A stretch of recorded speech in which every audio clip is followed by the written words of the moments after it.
आज बाप दादा हम बच्चों के सन्मुख भोलेनाथ का रूप लेकर आए हैं। तो आज जिनको भी जो झोली भरनी है वो भर सकते हैं। सुनते आज बाबा के महावाक्य। ओम शांति। आज बाबा कहते मीठे बच्चे, भोलानाथ बाबा आए हैं।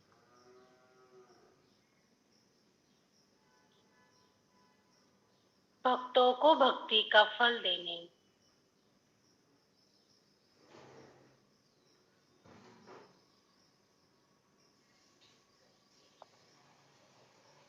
उन्हें अगम निगम का भेद सुनाकर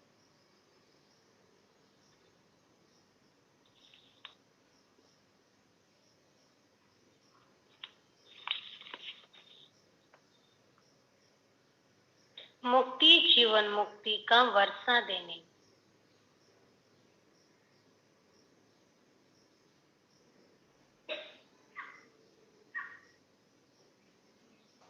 प्रश्न है, 21 जन्मों के लिए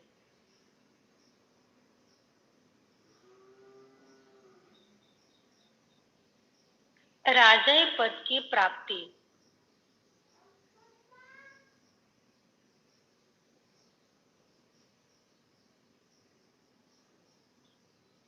किन बच्चों को होती है?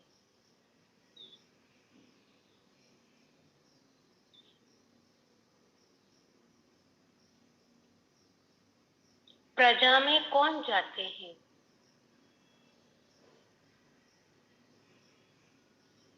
किनको मिलती है कल्पना में? राजा किनको मिलती है और प्रजा किसको मिलती है? हम्म। अच्छा, और प्रजा में? वो चले जाएंगे। अच्छा, बीना बेन?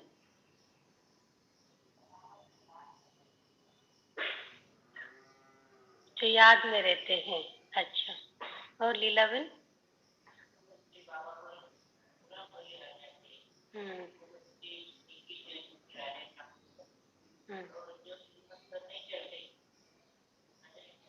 प्रजा में चले जाते।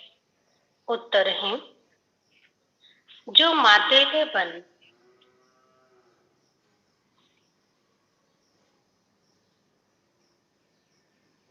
बाबा पर पूरा पूरा बलिहार जाते हैं,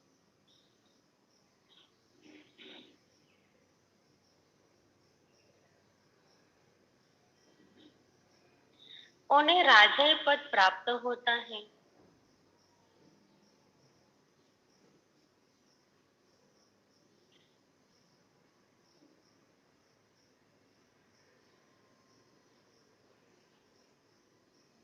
और जो सोतेले हैं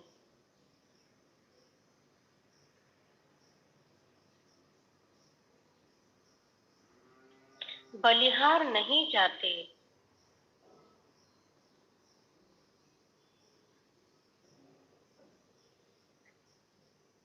वो 21 जन्म ही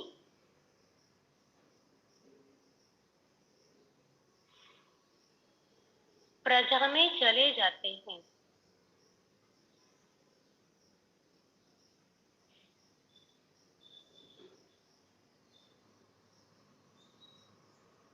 तुम श्रीमत पर चल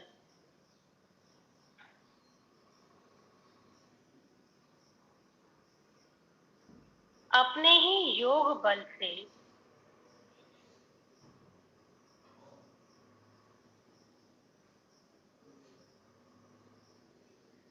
राजय का तिलक लेते हो।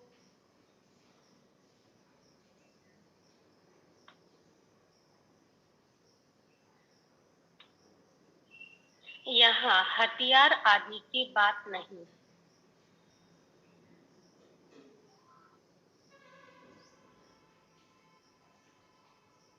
तुम्हें बुद्धियोग बल से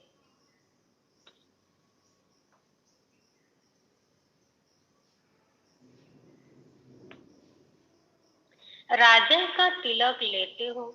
सॉरी, बुद्धियोग बल के मायाजीत जगतजीत बनना है।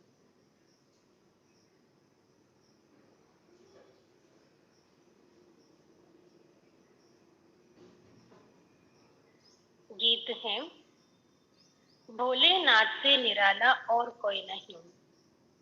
ओम शांति। देखो क्या कहते हैं दुनिया में, लोग क्या कहते हैं, भक्तों की रक्षा करने वाला। तो जरूर भक्तों कोई आफत में आए हुए हैं। भक्तों का रखवाला, रक्षा किसकी होती है? बाबा के दुनिया में कहते हैं कि भक्तों का रखवाला है, रक्षक है। तो बाबा कहते कि रखवाला किनका होता है? जो कोई मुसीबत में होते तो उनकी रक्षा की जाती। जो सेफ है उनकी क्या रक्षा करेंगे? इसीलिए जो आफत में फंसा हुआ है, इन भक्तों का रक्षक शिव बाबा है। भक्तों को भक्ति का फल जरूर मिलता है। मेहनत तो करते हैं ना।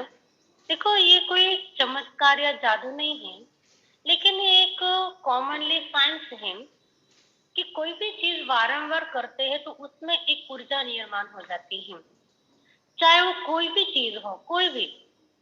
इन द सेंस अगर हम अपने हाथों के ऊपर हाथ भी अगर घिसते रहेंगे ज्यादा देर तक तो क्या होता है?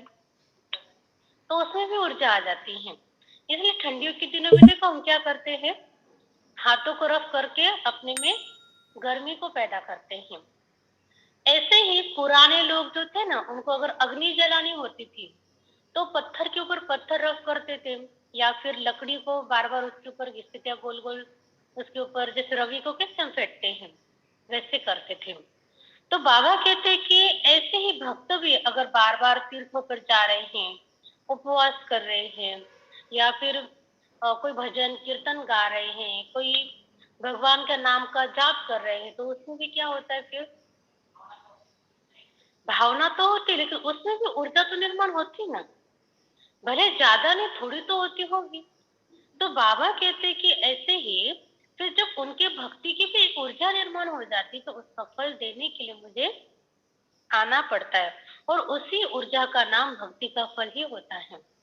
तो बाबा कहते कि मैं वो फिर देने आता हूँ।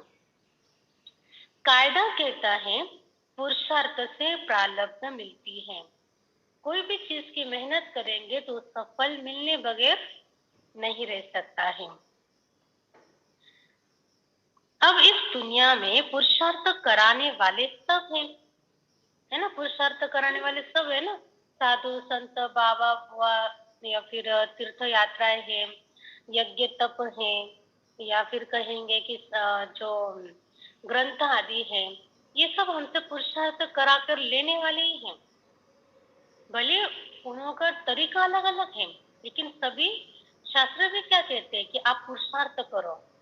अभी उनको जो ज्ञान समझ में आया उस आधार पर वो करने के लिए कहते हैं। साधु संत भी उनके तौर पर वो सिखाते रहते हैं। तीर्थ यात्राएं भी अपनी रीति से कुछ न कुछ सिखाते रहती हैं। तो भक्ति की हर वो विधि हमको कुछ न कुछ पुरुषार्थ कराती है। लेकिन बाबा कहते हैं वो सब आसुरी संप्रदाय में है। आसुरी संप्रदाय में अपने से थोड़ा सा उठकर हमसे कुछ अच्छा कराने की कोशिश करते हैं। वास्तव में पुरुषार्थ कराने वाला चाहिए कोई अच्छा, सिर्फ यहाँ से इतने तक नहीं, लेकिन यहाँ से एकदम ऊपर तक। और ऐसी क्षमता सिर्फ और सिर्फ बाबा में ही है। देखो जिसमें जितनी क्षमता होती है ना, वो सामने वाले को उतना ही उठाता है। जैसे देखो कोई भारी चीज है और उसको शिफ्ट करना है, अभी जिसमें इतनी ताकत है ना वो खींच कर लेके जाएगा उसको घसीटते हुए, और जिसमें ताकत है ना वो थोड़ा सा ऊपर लिफ्ट करके फिर लेकर जाएगा, और जिनमें ज्यादा ताकत है वो डायरेक्ट यहाँ पर डाल के फिर लेके जाएगा। तो जिसकी जैसी क्षमता। तो बाबा कहते कि भक्ति में भी इन लोगों ने हमसे पुरुषार्थ कराया, लेकिन क्षमता कम थी ना, तो सिर्फ ऐसे घसीटते हुए लेकर जा रहे थे। लेकिन जैसे बाबा आ गए तो बाबा ने एकदम लिफ्ट कर लिया। कभी हाथों पर लिफ्ट कर लिया, हथेली पर, कभी पलकों पर लिफ्ट कर लिया। तो ये दोनों ऊंची लेवल पर है। तो बाबा कहते कि मैं अच्छा मानो तुमसे पुरुषार्थ कराने वाला हूँ। सच्चा पुरुषार्थ सिर्फ एक भोलानाथ बाबा ही कराते हैं। जिस्मानी लौकिक माँ बाप टीचर सभी हद का पुरुषार्थ कराते हैं, बेहद की नॉलेज कोई दे न सके। भले कोई बैरिस्टर जज बनेंगे, फिर दूसरे जन्म में नए फिर पुरुषार्थ करना पड़े। बैरिस्टर तो कायम नहीं रहेंगे ना, एक जन्म में पढ़ लो और हर जन्म में वही फिर पोस्ट मिल जाए, ऐसा तो नहीं होता। हर जन्म में पोस्ट प्राप्त करने के लिए फिर से पढ़ना पड़ता है। इसलिए बाबा कहते हैं कि ऐसा यहाँ पर नहीं चलता है। प्रारब्ध तो कुछ बनी नहीं, गुरु भी करके कुछ सिखलाते हैं, शास्त्र सुनाते हैं, परंतु वह भी अल्पकाल का सुख मिला है। देखो ये कितना बड़ा डिफरेंट है। जब इंसान ने इंसान को सिखाया तो वो सिर्फ एक जन्म में काम आया, अच्छा ही सिखाया, किसी ने कुछ गलत नहीं सिखाया, लेकिन सिर्फ एक जन्म के लिए प्रारब्ध बने। लेकिन जब स्वयं भगवान आते हैं हमको सिखाने के लिए, तो फिर उनके देने की जो कैपेसिटी वो बहुत ज्यादा है ना, इसलिए वो एक जन्म में करा के लेते और जन्मों जन्मों तक प्राप्त कराते हैं। आज बाबा ने कितना अच्छा प्रश्न का उत्तर दिया है कि जो मातेले बनकर बाबा पर बलिहार जाते हैं, देखो हिसाब तो कुछ तो बनेगा ना। जो भगवान के ऊपर बलिहार जाते हैं तो 21 जन्म वो राजा ही पाते हैं, और जो 21 जन्म बलिहार नहीं सॉरी एक जन्म में बलिहार नहीं जाते हैं, जो सौतेले बच्चे हैं ऐसे टाइम पास कर रहे हैं तो है बाबा के, लेकिन फिर भी सीरियस ही नहीं किसी बात पर, तो बाबा कहते वो 21 जन्म प्रजा ही प्रजा बने। ऐसा हिसाब है। देखो वैसे देखा जाए ना तो बाबा जो हमारा जो हिसाब निकालेंगे ना, जैसे कहते हैं ना पास विद ऑनर होना है, तुमको पास होना है, फेल नहीं होना है, तो ये सब पास पास विद ऑनर ये शब्द जो है ना, हम अपनी नजर से देखते हैं तो अलग हिसाब निकलता है, लेकिन बाबा जब अपनी नजर से हिसाब निकालेंगे ना तो उनका चुनाव बड़ा अलग होगा। आज हमको लगता है ये कितने बड़े हैं, ये शायद बड़े देवता बनेंगे, विश्व महाराजा महारानी बनेंगे, लेकिन बाबा ने पता नहीं किस आधार पर सिलेक्शन किया है किसको कौन सा देवता बनाना है। इसीलिए तो कहते ना, हे प्रभु तेरी लीला तू ही जाने, तेरी गतमत सबसे न्यारी। तो बहुत न्यारी है सच में। जैसा हम सोचते हैं ना, जो हमारा दृष्टिकोण है कि ये नंबर आगे लेगा, ये पीछे लेगा, ये तो कुछ भी नहीं, ये तो ऐसा ही है, ऐसा नहीं है। जैसे दिखता है वैसे नाही होत आहे। मराठीमध्ये म्हण आहे ना, जसं दिसतं तसं नसतं, म्हणूनच जग फसतं, इथे सुद्धा जग फसणार आहे। बाबा किस आत्मा को कब लिफ्ट कर देगा वो हम नहीं जानते हैं, इसलिए कभी भी किसी को कम नहीं समझना कि ये तो कुछ नहीं करता है, नहीं, उसका हिस्सा बाबा रखता है। वैसे भी बाबा ने हमको तो कोई ठेका दिया नहीं है कि तुम इसको जज करो, उसको जज करो, ये अच्छा, ये बुरा, ये ऐसा वैसा, नहीं, हमें सिर्फ अपने आप को देखना है। अगर ये भी हम कर पाए तो भी मेरे ख्याल से एक नंबर जरूर हम आगे खिसक जाएंगे, क्योंकि हमें किसी और को देखने के लिए बाबा ने काम दिया ही नहीं। जैसे देखो, दीदी ने हमको कोई सेवा बता दी, आपको ये सेवा करनी, और कोई दूसरा आकर कहेगा कि आपको ये नहीं ये करना है, तो आप मानेंगे? कहेंगे नहीं, हमको तो ये सेवा मिली, हम यही करेंगे।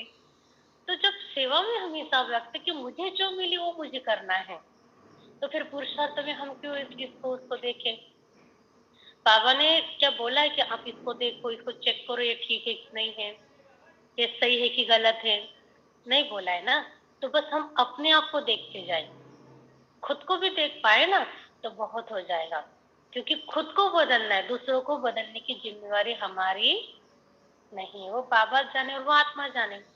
इसलिए कोशिश करें हम अपने आप को देखकर आगे बढ़ते चले। प्रारब्ध तो कुछ बनी नहीं, फिर दूसरे जन्म में गुरु करना पड़े, ये भोलानाथ है, इसलिए एक जन्म का किया हुआ 21 जन्म तक बाबा देते हैं। सदगुरु हमेशा सत्य ही बोलते हैं, वही आकर सत्य कथा सुनाते। यह है सदगुरु की मत, जिससे मुक्ति जीवन मुक्ति मिलती है। यह है नर को नारायण बनाने की मत। भोलानाथ अगम निगम आदि मध्य अंत का राज बैठ बताते हैं, और कोई मुक्ति धाम जीवन मुक्ति धाम स्वर्ग को जानते ही नहीं। मुक्ति धाम का मालिक है परमपिता परमात्मा, जो परम धाम में रहने वाला है। अब बच्चों को मत मिलती है। बाबा ने बार बार समझाया है कि यह बाबा टीचर गुरु हैं। श्री कृष्ण को बाप टीचर सदगुरु कोई नहीं कहेंगे। अब बाबा जबकि सच्चा रास्ता बताते हैं, तो फिर झूठा छोड़ देना चाहिए। जब समझ में आ गया कि ये सही है ये गलत है, तो ये कितनी कॉमन सेंस वाली बात है कि जो गलत है वो छोड़ देना है और जो सही है वो पकड़ना है। गुरु गुरु शुरू हुए हैं द्वापर से। सतयुग त्रेता में गुरु होते नहीं। सतयुग में, त्रेता युग में कोई गुरु नहीं होगा, कोई टीचर नहीं होगा, माना ऐसे ज्ञान आदि की बातें सिखाने। बाकी जो स्कूलों में जो आर्ट्स होंगे, जो कलाएं होंगे, वो सिखाने के लिए सिर्फ शिक्षक मिलेंगे। माता गुरु ने ज्ञान अमृत पिलाए, स्वर्ग बनाया, फिर वहां गुरु की दरकार नहीं। अब देखो, तुम बच्चों को कितनी अच्छी मत देता हूँ, देते ना बाबा, सबको कितनी अच्छी मत देते। सबको युद्ध के मैदान में बाबा ने खड़ा किया है। देखो कितनी अच्छी मत दी, खड़े हो जाओ युद्ध के मैदान में, हार कर बैठना नहीं है। लड़ेंगे तो जीतेंगे, बैठेंगे तो जीतेंगे क्या? ऐसा हुआ कि बैठे बैठे जीत गए? कुछ तो भले भगवान ही मदद करेगा हर बात से, लेकिन देखने में तो हम सामने तो होना चाहिए ना। नहीं तो कहेंगे इनको तो भगवान ऐसे ही जिता दिया है। तो इसलिए बाबा कहते हैं मैं बहुत अच्छा मत देता और तुमको मैदान में खड़ा कर देता हूँ। फिर क्या करते देखो, 5 विकारों पर जीत पहनो और फिर ऐसे श्री कृष्ण समान देवता बनो। कितनी अच्छी हिम्मत है, दुनिया में कोई खड़ा भी नहीं करेगा तो कोई देवता बनाएगा भी नहीं। हम जानते हैं यह श्री कृष्ण मायाचित बन जगतजीत अर्थात जगत का प्रिंस बना। श्री कृष्ण का चित्र हाथ में उठाए समझाना। तुम बच्चियां जानती हो कि हम युद्ध के मैदान पर हैं। तो युद्ध के मैदान में कोई आराम थोड़ी ना होगा। युद्ध के मैदान में गए और आराम से लेटे लेटे युद्ध कर रहे हैं, बंदूक ले लिए हाथ में, कोई बॉम्ब ले लिया और लेटे हैं, जंगल में लेटे हैं एकदम आराम से, कोई अच्छी सी गद्दी लेके, तकिया लेके, और फिर ऐसे आराम से बॉम्ब फेंक रहे हैं। नहीं, ऐसे हालत होती है उन लोगों की। देखो उनको ट्रेनिंग भी ऐसे मिलती है ना, तो उनका जीवन सच में बहुत खड़तर होता है। इतना डेंजर हम उस लाइफस्टाइल में एक हफ्ता भी जी नहीं सकेंगे। जो मिलिट्री वाले लोग जीते हैं ना, वैसा लाइफस्टाइल अगर हमको एक हफ्ते के लिए भी दिया ना, एक हफ्ते के अंदर हमारी न्यूज आ जाए कि चले गए। कितना भयानक होता है। एक भाई मुझे एक बार ट्रेन में मिले थे, जो मिलिट्री में थे, तो उन्होंने बताया कि जब हम हिमालय की बॉर्डर पर रहते हैं ना, तो वहां पर बोला 6-6 महीना हम नहा ही नहीं सकते, इतनी ठंडी होती। बोला कि एक कपड़ा भी उतार कर रख ही नहीं सकते। तो नहाना वहाना ये सब दूर की बात हो जाती है। तो इसीलिए बाबा कहते हैं कि उनकी ऐसे ऐसे भयानक परिस्थितियां होती है जो और कुछ भी हम कर नहीं पाते हैं। फिर जंगलों में कैसे कैसे जहरीले सांप होते हैं, उनके साथ कैसे चलना। मना मना ऐसे नहीं कि उनको मार डाले, शेर को मार डाला, नहीं, उनको उनकी भी रक्षा करनी होती और खुद की भी रक्षा करनी होती। अभी सोचो भरा, मारना भी नहीं और मरना भी नहीं है। हम्म एक दलदल ऐसा, मतलब एक दल ऐसा होता है मिलिट्री में, जिनकी विशेषता ये होती है कि उनको बनाया ही इस रीति से होता है, जो महीना भर भी उनको खाना पानी कुछ नहीं मिला तो भी वो कैसी भी है। उस मिलिट्री का नाम होता है वाग्यानाक्ष। जो शिवाजी महाराज ने वाग्यानाक्ष पहने थे ना, उसका नाम उस टीम को दिया हुआ है। लेकिन इतनी डेंजर ट्रेनिंग होती है उनकी, सामान्य व्यक्ति उस ट्रेनिंग में जी ही नहीं सकता है, बहुत कठिन होती है। तो बाबा कहते हैं कि इतना कठिन वो लोग इतना सहकर फिर देश की रक्षा करते हैं, इतना तो हमारे लिए कुछ भी नहीं है। हम तो आराम से सोते, आराम से उठते बैठते खाते पीते हैं। तो बाबा कहते कि ऐसा फिर हमने भी थोड़ा सा त्याग तो करना चाहिए, थोड़ी तो तपस्या हमसे होनी चाहिए। सब जरूर युद्ध के मैदान में होंगे। जो माया पर जीत पाते होंगे। 5000 वर्ष पहले यह श्री कृष्ण भी अपने अंतिम जन्म में युद्ध के मैदान में थे। वैसे अब यह भी युद्ध के मैदान में है। हर कल्प में हम सभी युद्ध के मैदान में खड़े होते हैं और फिर से जीत भी पा लेते हैं। तुम भी युद्ध के मैदान में हो। 5 विकारों पर जीत पाकर तुमको यह बनना है। इसको कहा जाता है नारायणी नशा। माया जीत जगत जीत बनना है। कितनी सहज बात है। सिर्फ एक द्रौपदी तो नहीं थी, सब माताएं द्रौपदियां हैं। सबको सत्युग में अशरीरी होने से बचाते हैं। वहां कोई विकार में नहीं जाते। कहेंगे भल तुम बच्चे कैसे पैदा होंगे, तब बच्चे कैसे पैदा होंगे। अरे वह तो पवित्र दुनिया है, तो संकल्प शक्ति वहां पर काम आती है। तुम सन्यासी लोग घर बार छोड़ते हो तो फिर दुनिया खत्म हो जाती है क्या। बाबा कि तुमने घर बार छोड़ा तो क्या दुनिया खत्म हो गई क्या। सन्यासियों कैसे पूछना है। दुनिया तो बढ़ती रहती है, इधर सन्यासी इतने बढ़ते हैं उतने ही दुनिया में भी बच्चे बढ़ रहे हैं, लोक संख्या बढ़ती जा रही है। सन्यासी जानते पवित्रता अच्छी है, विकारों का सन्यास तो अच्छा है। सन्यास करने वालों को सन्यास न करने वाले माथा टेक गुरु बनाते हैं और सच्चे सदगुरु द्वारा यह माताएं गुरु बनती हैं, जिनों की ही विजय माला बनी हुई है। बाबा कहते हैं बच्चे तुम पढ़कर पद पाओ। अब बाबा ने युद्ध के मैदान में खड़ा किया है। श्री कृष्ण जैसा बनाने के लिए उनकी सारी राजधानी है। प्रिंस प्रिंसेस तो होंगे ना, ऐसे नहीं कि सिर्फ अकेला श्री कृष्ण वहां पर चला जाएगा। इतनी बड़ी दुनिया में वो अकेला क्या करेगा। कितने अभी सोना है तो क्या करेगा, सोने के साथ खेलेगा क्या वो। अपना लाइफस्टाइल उसको जीना है तो उसके लिए उनके जैसे लोग चाहिए ना। इसलिए बाबा कहते हैं कि अकेला नहीं होता है, सारी राजधानी वहां पर चली जाती है। अभी तो न राजा महाराजा कहला सकते हैं न प्रिंस प्रिंसेस। अब तुमको बाप की दैवी मत मिलती है। अब माताओं को ज्ञान कलश मिला है। यह बच्चा अमृत पिलाए असुरों को देवता बनाती है।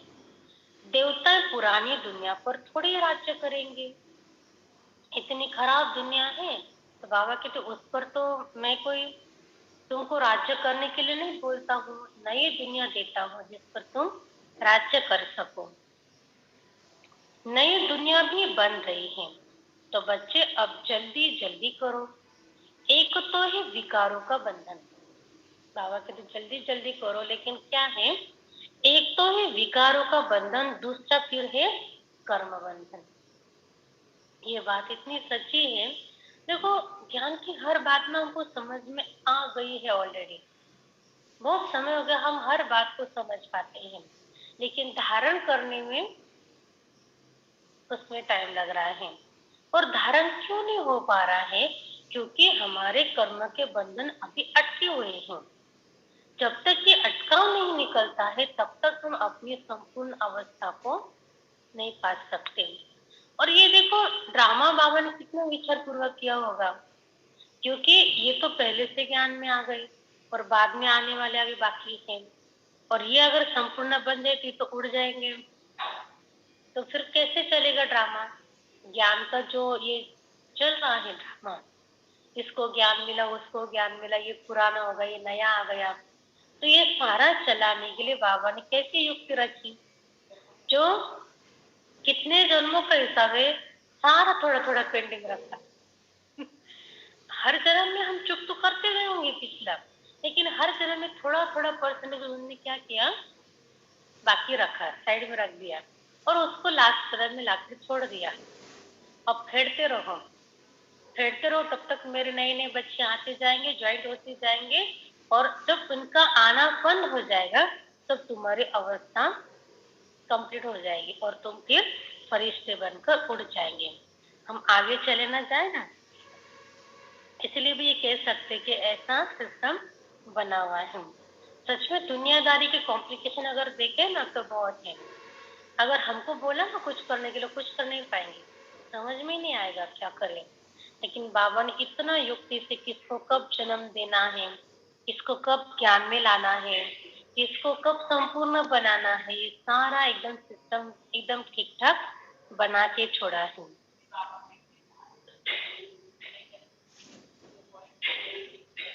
इसलिए तो बाबा ने कहा है ना कि तुम पुरुषार्थ करते जाओ लंबे समय का, जब टाइम आएगा तो सेकेंड में तुम संपूर्ण बन जाए, क्योंकि अटकाव खत्म हो जाएंगे ना तो एकदम ग्रिप आ जाएगी हमको और एकदम स्पीड से उड़ जाएंगे, चलेंगे भी नहीं, भागेंगे भी नहीं, एकदम उड़ जाएंगे।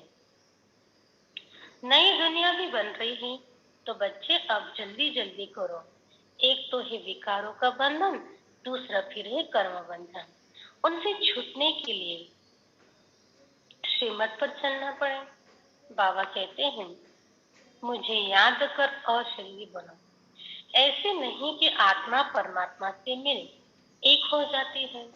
जैसे जो हातिम ताई का खेल है ना, उसमें हातिम ताई को बोलते हैं कि वो एक इतना अच्छा राजकुमार था जो किसी का दुख नहीं देख पाता था। उसको वो जब गया, उसको किसी ने मैसेज दिया कि किसी एक राज्य में परी मूर्ति बन गई है, जो आसमान की परी होती है ना, वो मूर्ति बन गई है। और उसको फिर से चेतन बनाने के लिए उसको 7 सवाल माना जो होते ना, 7 सवालों का जवाब ढूंढना था। जैसे जैसे वो 7 सवालों को ढूंढेगा, वैसे वैसे वो जो मूर्ति बनी हुई पड़ी है ना, वो चेतन में आती जा रही, लाइव बनती जा रही है।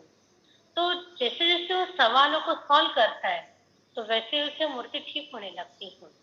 तो बाबा कहते हैं कि ये हमारी भी ऐसी ही सिचुएशन है। हमारी आत्मा जो मूर्ति बन चुकी है ना, तो उसको मन और बुद्धि से क्या करना है, सारे सवालों के जवाब ढूंढ ढूंढ कर, सवाल भी मालूम है, जवाब भी मालूम है, बस क्या करना है, उसको जीवन में धारण करना है। जब लास्ट वाला प्रश्न छूट जाएगा तो हम फरिश्ता बनकर उड़ जाएंगे। बाबा कहते मुझे याद कर अशरीरी बनो। ऐसे नहीं कि आत्मा परमात्मा में मिल एक हो जाती है। न कोई ज्योति ज्योत समाया है, न समाने ही है। आत्मा समा जाए तो जड़ हो जाए। आत्मा तो अविनाशी है, शरीर को विनाशी कहा जाता है। आत्मा मेरे साथ योग लगाकर पवित्र बनती है, समान बनती न कि समाती है। समान बनना और समाना फर्क है ना, भले शब्द थोड़े सेम सेम हैं लेकिन अर्थ अलग है। एक डंडी भी कम ज्यादा होती तो भी मीनिंग चेंज हो जाता है ना। तो बाबा की भी समान बनती है, समाती नहीं है। फिर शरीर भी पवित्र मिलेगा, आत्मा पवित्र हो जाएगी, फिर शरीर खलास हो जाएगा, फिर पवित्र तत्वों से पवित्र शरीर बनेंगे। जैसे तत्व वैसे शरीर बनते हैं। ये शरीर पूजन लायक नहीं बनते, पूजो तो सिर्फ देवताएं ही हैं। उन पर फूल चढ़ा सकते, उन्हों को श्री श्री अर्थात श्रेष्ठ से श्रेष्ठ कहा जाता है। श्री श्री 2 बार क्यों कहते हैं? क्योंकि सूर्यवंशी लक्ष्मी नारायण हैं, ऊंचे से ऊंच। उनकी आत्मा और शरीर दोनों पवित्र है, तो एक श्री शरीर का, एक श्री आत्मा का। उन्हों को 16 कला संपूर्ण कहेंगे। चंद्रवंशी है 14 कला, तो चंद्रवंशी को सिर्फ श्री कहेंगे। श्री लक्ष्मी नारायण को उच्च टाइटल मिलता है, श्री श्री लक्ष्मी श्री श्री नारायण। वह है महाराजा महारानी और राम सीता है राजा रानी। नंबर वार तो जैसे बनता है, उनको ऐसा टाइटल मिलता है। यहाँ भी महाराजा और राजा है, बड़े को महाराजा कहा जाता है। राजा महाराजाओं के आगे सिर झुकाएंगे। महाराजा पहले हैं, राजा पीछे हैं, तो अब श्रीमत पर चलना है। श्री श्री जगत गुरु रुद्रमाला है ना। जगत का मालिक भी वह है, टीचर भी वह है, तो गुरु भी वह है। ऐसे बाबा को याद करना पड़े। कहते हैं बंधन है कोई छुड़ावे, तोते का मिसाल है। अरे भगवान कहते हैं अब मैं तुमको लेने आया हूँ, तुम सिर्फ अंगुली पकड़ो। तोते का क्या मिसाल है? तो टहनी पर बैठ जाता पेड़ की और पकड़ के रखता है और फिर कहता है छुड़ाओ छुड़ाओ, बचाओ मुझे बचाओ। तो नीचे से जाने वाला एक राहगीर बोलता है छोड़ो तो छूटे। तुम अपने पंजों को छोड़ दो तो तुम क्या हो जाओगे? उड़ सकोगे, फ्री हो जाएंगे। तो बाबा भी ऐसे कहते हैं मैं तुमको लेने आया हूँ, तो तुमको क्या करना है? ये सब कुछ छोड़कर बाबा की उंगली को पकड़ना है। वह जो कहे सो करो। पवित्र तो जरूर बनना पड़े। इस कब्रिस्तान को क्या याद करना है? रहना भल यहाँ है, परंतु सिर्फ बुद्धियों वहां लगाना है। इसको कहा जाता है शांति धाम। सुख धाम को याद करना, नष्ट वहां भी बनना है। वह है पतियों का पति, बापों का बाप, गुरुओं का गुरु। तो ऐसा श्री कृष्ण बनने लिए मेहनत तो करनी पड़े। यहाँ पर छोटा सा भी कोई पद लेना है तो भी मेहनत करनी पड़ती है। तो ये तो सतियों के दैवी पद है, तो क्या बिना मेहनत के मिल जाएगा? कुछ ने आराम से उठे, आराम से सोए, आराम से जो मन में आए वो खा रहे, बाहर का खा रहे हैं, कोई धारणा नहीं और बन गए थे। नहीं बन सकते हैं। उसके लिए कुछ तो पराकाष्ठा देनी पड़ेगी, कुछ तो मेहनत करनी पड़ेगी। तो फिर कल्प पहले भी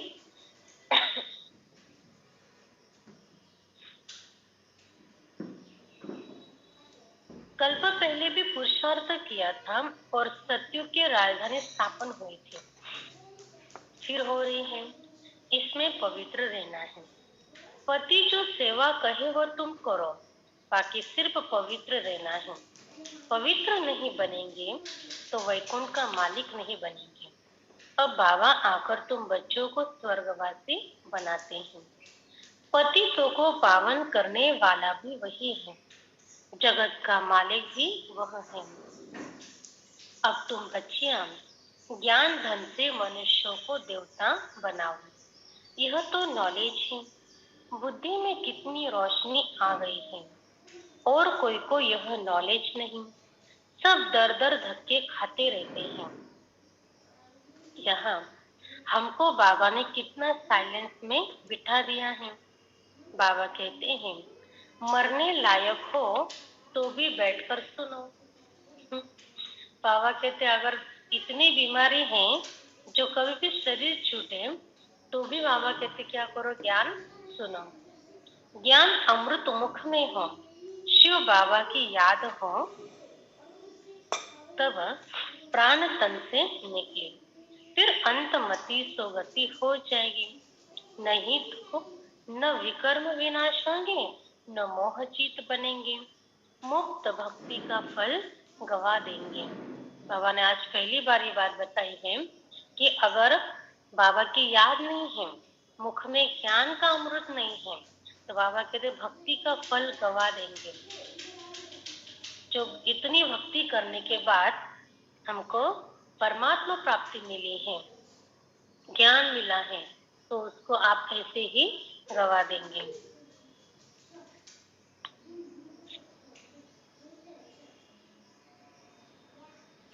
सब भक्त है ना, माया के बंधन में फंसे हुए हैं। रखवाला है भोलानाथ शिव, रक्षा करने आए हैं तो उनकी राय पर चलना है। श्री कृष्ण के कुल में जाना है। श्री कृष्ण है फुल पात संपूर्ण चंद्रमा। जब चंद्रवंशियों का समय आता है तो वह अपना राज्य ले लेते हैं। तो नापास क्यों होना चाहिए? फुल पास होना है तो पुरुषार्थ करो। डरने का काम नहीं है, निर्भय निर्वैर बनना है। समझाना तो पड़ेगा ना। जो कहते हैं भगवान सर्वव्यापी है, उन्होंने ही भारत को ऐसी दुर्दशा में लाया है। तो बाबा कहते कि डरना नहीं है, पुरुषार्थ करना है। तो कुछ न कुछ परिस्थितियां तो सामने आएंगी, लेकिन उन सबको पास करके हमको आगे बढ़ते चलना है। समझाना तो पड़ेगा ना। जो कहते हैं भगवान सर्वव्यापी है, उन्होंने ही भारत को ऐसी दुर्दशा में लाया है। भगवान तो एक ही है, भोलानाथ है, जो सब भक्तों का रखवाला है। श्री कृष्ण की आत्मा अभी यहाँ है। अब कुछ समझो, बहुत बड़ी लॉटरी है।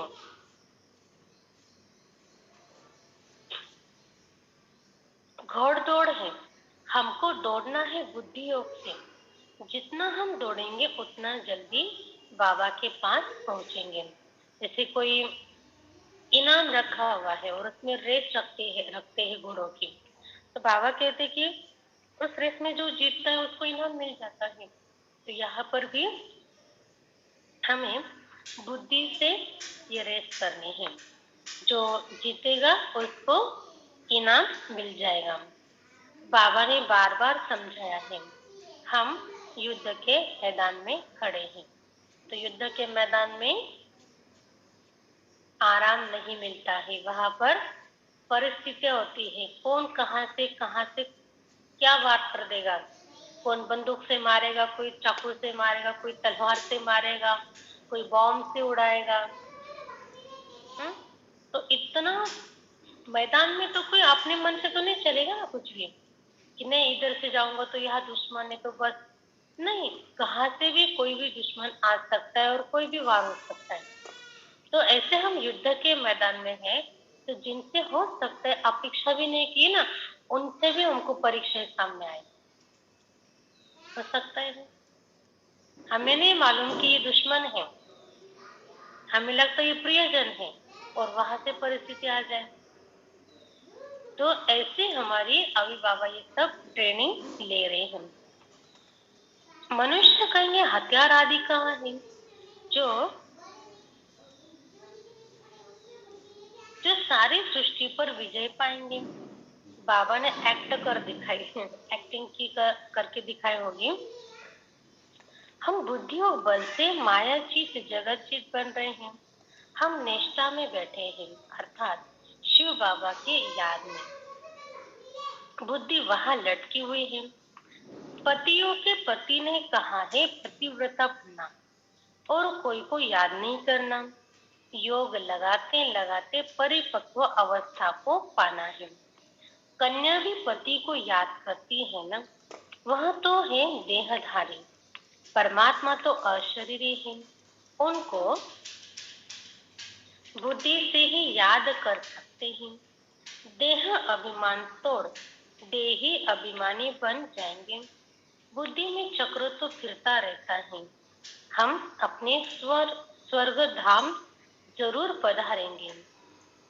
सूर्यवंशी, चंद्रवंशी, फिर वैश्य शुद्ध वंशी बनेंगे। देखो बाबा ने कहा है कि परमात्मा अशरीरी है, उनको बुद्धि से याद कर सकते।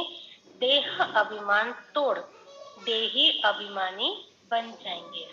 बुद्धि में चक्र फिरता जाएगा। देखो ये प्रोसेस है, पहले देहाभिमान तोड़ना है, फिर बुद्धि से बाबा को याद करना है, चक्र फिराना है। हम फिर अपने स्वर्ग धाम में जरूर जाएंगे। पहले इससे ये प्रोसेस में आना पड़ेगा। फिर बाबा आकर शूद्र से ब्राह्मण बनाएंगे। ऐसे ऐसे अपने से बात करनी है। बच्चे लोग बगीचों में जाकर पढ़ते हैं। जो स्टूडेंट्स होते हैं, जिनको सच में पढ़ाई में सीरियस है, तो वो क्या करते हैं, बगीचे में एकांत में टेरेस पर कोई कोई ऐसे भी विद्यार्थी जिन्होंने रास्ते की लाइट पर पड़ी पड़ी हूँ। घर में गड़बड़ गोंधड़ चल रहा है या लाइट नहीं होती है। आजकल तो ऐसी सिचुएशन इतनी नहीं है, लेकिन पहले जमाने में सभी के घरों में लाइट नहीं होती थी, तो बच्चे जाके स्ट्रीट लाइट पर पढ़ाई पढ़ते थे। कोई टेरेस पर पढ़ते थे, कोई जाके किसी बगीचे में जाकर पढ़ते थे। अपने घर में सुविधा नहीं तो किसी सहेली या दोस्त के घर में जाकर पढ़ते थे, लेकिन सीरियस होते थे। तो ऐसे भाव भी कहते यहाँ पर भी जो सीरियस है ना, वो किसी भी हालत में होगा तो भी वो क्या करेगा, पुरुषार्थ ही करेगा। हमारा पुराना हिसाब किताब चुकता होगा, फिर हम राज्य करेंगे। अभी हम युद्ध के मैदान में हैं। बार बार याद दिला रहे क्या है, हम युद्ध के मैदान में। कोई होगा आज बड़ा ही तूफान चल रहा होगा, किसी के जीवन में बहुत युद्ध चल रही होगी, तो इसलिए बाबा फिर उसके लिए आज तैयारी कर रहे मन की, कि डरना नहीं है आपको इस सिचुएशन में भी, कि युद्ध है तो युद्ध में कोई कंफर्ट नहीं होता है, तो विपरीत परिस्थितियां ही आएंगी, इसलिए तुमको इसको भी सहना है। यह है सारे योग बल की बात, इनमें तकलीफ तो कोई नहीं, सिर्फ बाबा की श्रीमत पर चलना है, फिर ऑटोमेटिकली राजा का तिलक लग जाएगा, वरदान मिल जाता है। देखो, एक बार हमने राजा का तिलक ले लिया तो बाबा कहते फिर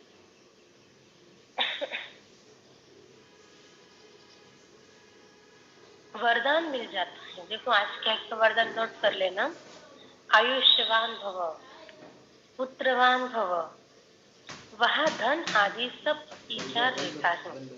तो धनवान भव बनने की तो कोई जरूरत नहीं, क्योंकि वहां पर है ही है धन। तो आयुष्य भी बढ़ेगा और पुत्रवान अर्थात बहुत सारे आत्माओं को ज्ञान देने का भी वरदान मिल जाता है। पहले से साक्षात्कार होता है कि बच्चा आने वाला है, वहां मुख का प्यार होता है, विकार की बात ही नहीं।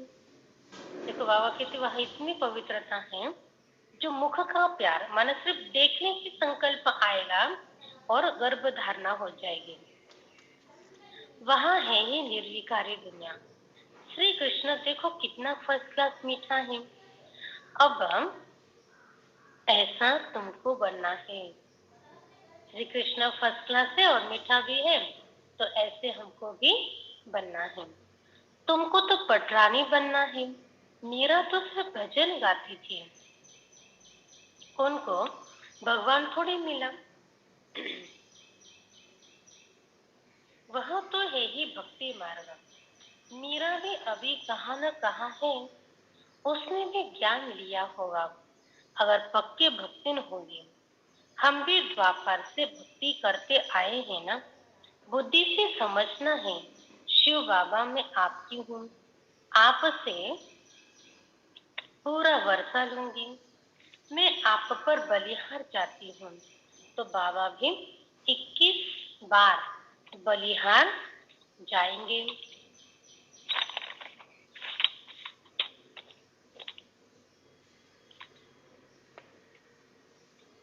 अगर बलिहार नहीं जाएंगे, सौतेले बनेंगे तो 21 बार प्रजा में आएंगे।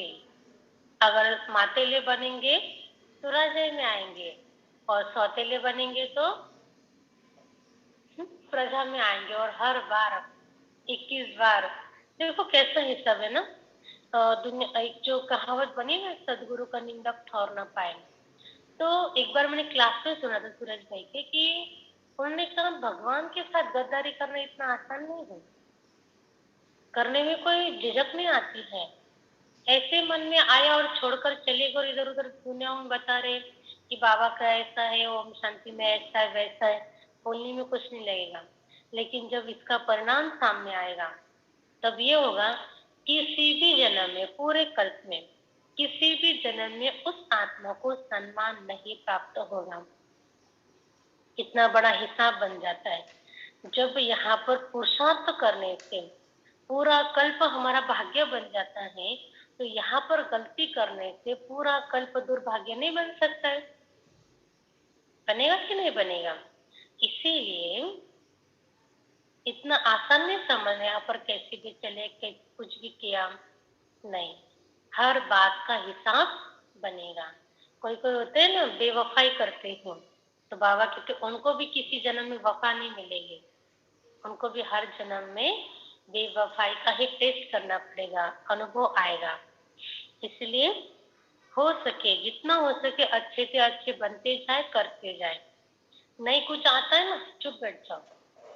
अगर समझो मेरा ठीक नहीं है कुछ, तो मैं चुप बैठो, न कि मैं इसको उसको और भी गलत सुनाऊं, उसको उसको भड़काओ। तो ये काम मुझे नहीं करना है।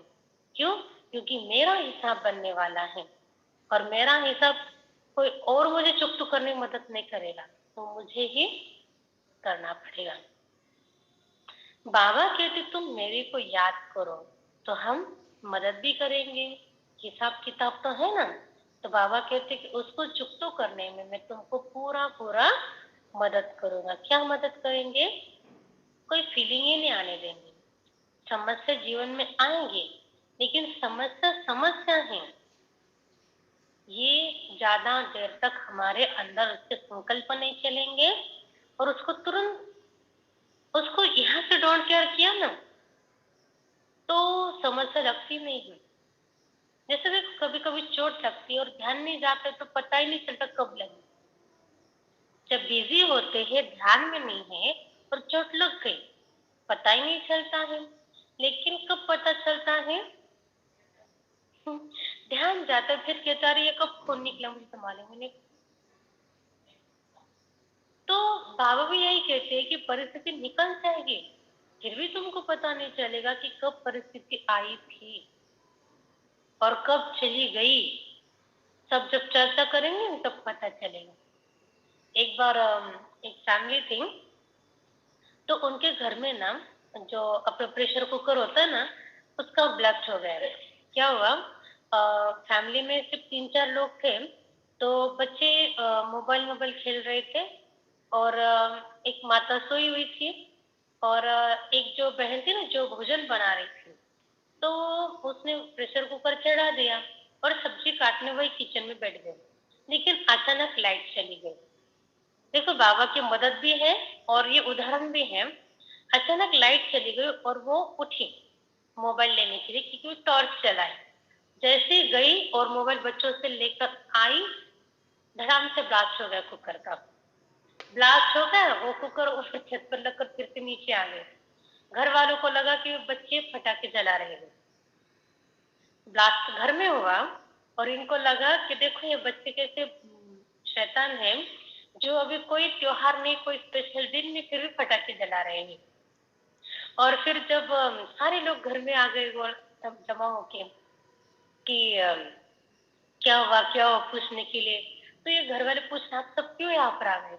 बोला आपके घर से इतनी बड़ी आवाज आई, कुछ तो फूटा है बड़ा। तो उन्होंने कहा कुछ नहीं हुआ हमारे घर। फिर जब किचन में जाकर देखा तो कुकर छत पर लगकर फिर से गैस पर उसी जगह पर आकर बैठ गए। तो वो तो बोलते कि नहीं हमारे घर में कुछ भी नहीं हुआ। फिर जाके देखा दाल इधर उधर गिरी हुई है। तो माना कभी कभी क्या होता है, क्या हुआ समझ में नहीं आता है। तो ऐसी मदद बाबा की मिलती है। सच में बाबा के से एक एक परिवार के अनुभव सुनना है ना, तो ऐसा लगता है कि एक एक के जीवन की इतनी बड़ी इतनी सुंदर स्टोरी बन सकती है। कौन कैसे ज्ञान में आया, किसको कैसे कैसे मदद मिली, हर एक के जीवन का एक ग्रंथ नहीं बनेगा, हर एक का बनेगा। तो बाबा कहते हैं मैं तुमको मदद भी करूंगा। मदद तो जरूर अपने बच्चों को ही करेंगे ना, दूसरों को क्यों करेंगे? अरे आप पहले पर ही शब्द बोल रहे हो, जो मदद तो जरूर मैं अपने बच्चों को ही करूंगा, दूसरों को नहीं करूंगा। अच्छा, माता पिता दादा का मीठे मीठे सिकिलते बच्चों प्रति याद प्यार और गुड मॉर्निंग। रूहानी बाबा की रूहानी बच्चों को नमस्ते।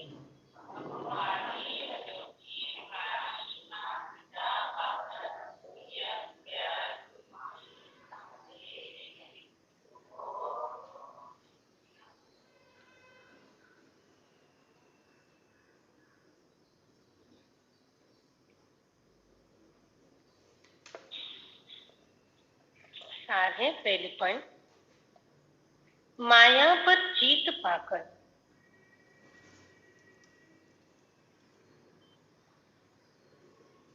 हमें श्री कृष्ण समान जगज्जीत बनना है।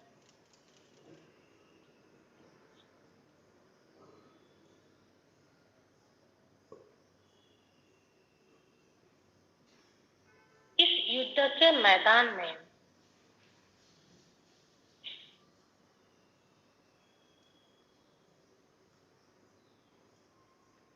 सदा विजयी बनना है।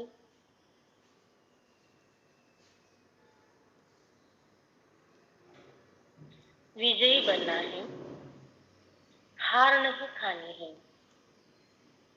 हार नहीं खानी है।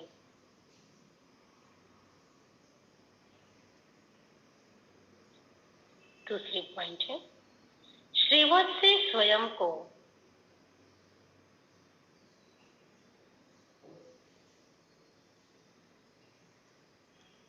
विकारों के बंधन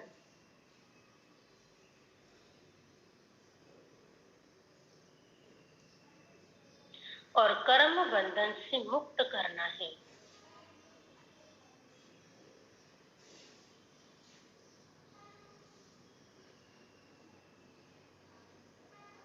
अशरीरी बनने का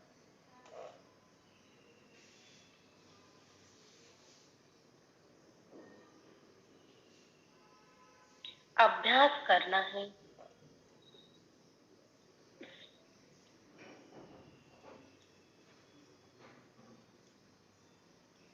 बुद्धि योग की दौड़ी लगानी है।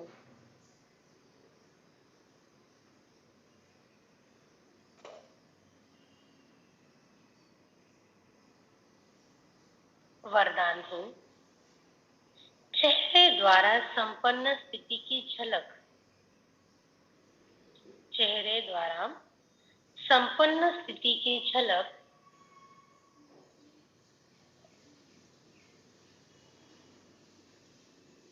और फलक दिखाने वाले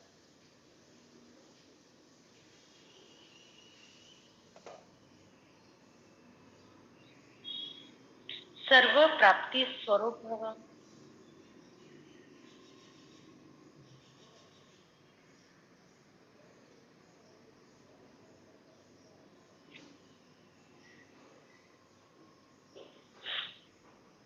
संगम के ब्राह्मण जीवन की विशेषता है सदा सुख शांति के, खुशी के, ज्ञान के, आनंद के झूले में झूलना। सर्व प्राप्तियों के संपन्न स्वरूप के अविनाशी नशे में स्थित रहना। चेहरे पर प्राप्ति ही प्राप्ति है। उस संपन्न स्थिति की झलक और फलक दिखाई दे। जैसे पुराने जमाने में झूला किनके घरों में रहता था? जो बड़े साहूकार होते थे, सेठ होते थे, जमींदार होते थे, ठाकुर होते